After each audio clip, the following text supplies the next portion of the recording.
serving the Republic of the Philippines for more than 75 years. Ito po ang Presidential Broadcast Service. Pakinggan, panoorin, agaran in real time, o balikan sa pag-scroll up and down. Mga balitang dapat malaman, impormasyong tunay at napakikinabangan. Saan ka man, sa buong kapuluan. Babangon sa bagong sigla. Kababayan, kasama ang social media. Powered broadcaster ng bagong mamamayan. Tapat sa pag-uulat. Ito po ang Presidential Broadcast Service. Radyo Pilipinas. Oras sa buong Pilipinas, 5 minuto bago mag-alas 5 ng hapon. Mula sa pinakamalawak na newsroom sa buong Pilipinas, ito ang Radyo Pilipinas News Update. Magandang hapon Pilipinas, magandang hapon Bicolandia. Narito ang mga balitang nakalap sa oras na ito. Para sa unang balita, mahigit 7 milyong halaga ng shabu nasabat ng PNP Bicol high-value drug personality arestado. Nagbabalita si Jennifer Polinar.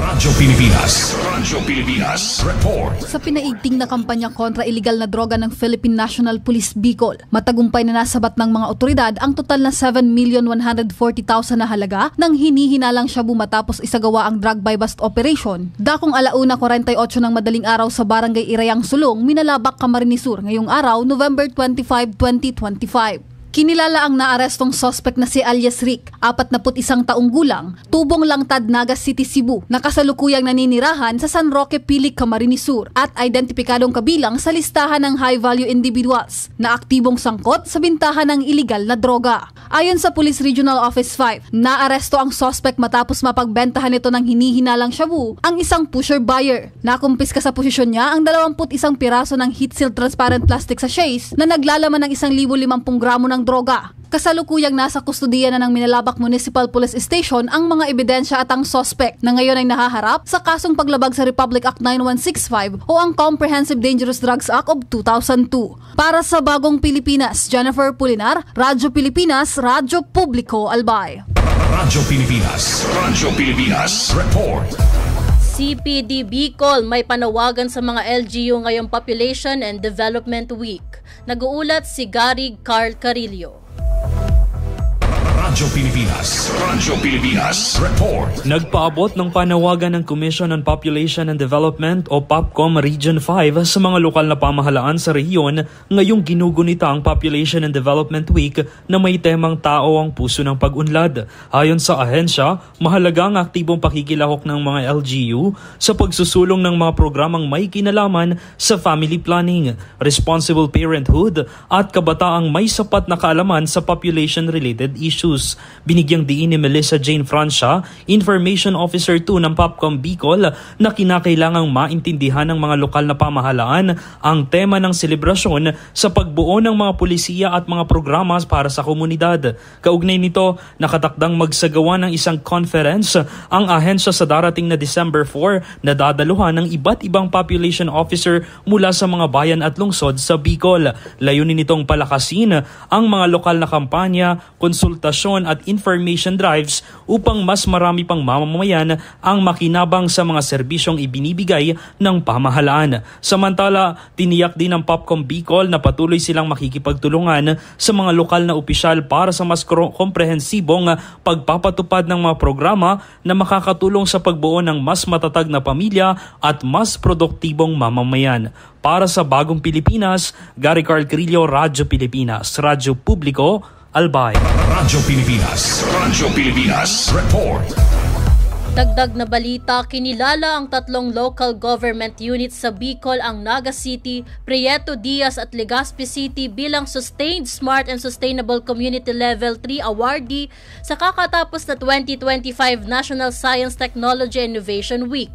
Ayon sa ulat ng DOST Bicol, ang pagkilala ay pinagkaloob sa LGUs na ito dahil sa matagumpay nilang pagpapatupad ng science and technology sa lokal na pamamahala tulad ng Idea to Startup ng Naga City, Tsunami Early Warning Systems ng Prieto Diaz at Legazpi City. Bukod pa rito, nasungkit din ng Naga City Camarines Sur ang titulong second runner-up para sa Champion of Wealth Creation Award para sa kanilang Idea to Startup program, at ang mga parangal na ito ay nagpapatunay sa matibay na dedikasyon ng rehiyon sa inobasyon, kahandaan sa sakuna at matalinong pamamahala na magbubunsod ng mas ligtas at maunlad na komunidad.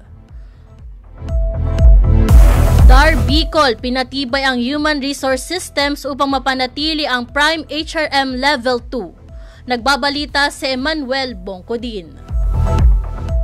Radyo Pilipinas Report. Nagsagawa ang Department of Agrarian Reform Bicol ng capacity building activity para sa mga pangunahing kawani sa Vela Hotel, Legazpi City bilang bahagi ng patuloy na pagsisikap na paunlarin ang human resource systems at practices at mapanatili ang Prime HRM Level 2 status. Nagbigay ng mensahe si Regional Director Ruben Theodore Sindak sa pamamagitan ng virtual platform na nagpapaalala na ang accreditation ay simula lamang ng mas mataas na yugto ng pamamahala sa serbisyo publiko. Ipinakita rin sa mga kalahok ang Civil Service Commission Narrative Report Post-On-Site Assessment bilang gabay sa mas maayos at organisadong HR system. Sa pamamagitan ng workshops at collaborative discussions, natukoy ang mga puwang sa recruitment, selection and placement, performance management, learning and development at rewards and recognition. Ayon sa DAR Bicol, inaasahang makakatulong ang aktibidad sa pagpapaunlad ng kakayahan ng kawani at sa pagpapatibay ng sistemang pang-HR ng tanggapan. Para sa Bagong Pilipinas, Emmanuel Bongcodin, Radyo Pilipinas, Radyo Publiko, Albay. Radyo Pilipinas Report. Para sa huling balita, Antimicrobial Awareness Week ipinagdiriwang ngayong Nobyembre. Panoorin natin ang panayam kay Jelly Rio Nuarin Osita, Pharmacistry at Pharmaceutical Programs Regional Point Person ng DOH Bicol. So magandang araw po sa ating lahat. Tuwing Nobyembre po, ating sineselebrate ang Antimicrobial Awareness Week. Ito po ay ating ginagawa upang magbigay ng awareness, magbigay ng advokasya sa publiko ng tamang paggamit ng mga antimicrobials na sa gayon ay maiwasan natin yung pagkakaroon ng ating mga superbugs o kaya yung mga pandemya na kagaya nga po ng nangyari sa atin during the COVID period. Dahil po ang antimicrobials natin ay tinatawag po nating silent killer, taon-taon po natin itong ipinagdidiwang upang magbigay ng advokasya sa publiko ng tamang paggamit ng antimicrobials. Na sa gayon, maiwasan natin yung pagkakaroon ng ating mga superbugs o mga sakit na hindi na nagagamot ng mga antimicrobials. At yan po ang mga balitang nakalap sa oras na ito. Para manatiling updated, i-like at i-follow ang aming social media accounts sa Facebook, Instagram, TikTok at X at Radyo Pilipinas Albay.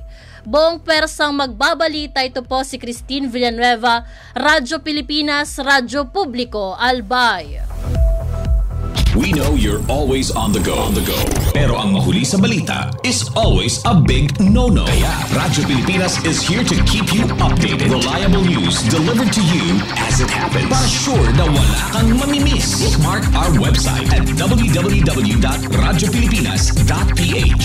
Follow us on Twitter at Radyo Pilipinas 1 and like us on Facebook at www.facebook.com/Radyo Pilipinas 1. Together, let's dismiss disinformation. Radyo Pilipinas,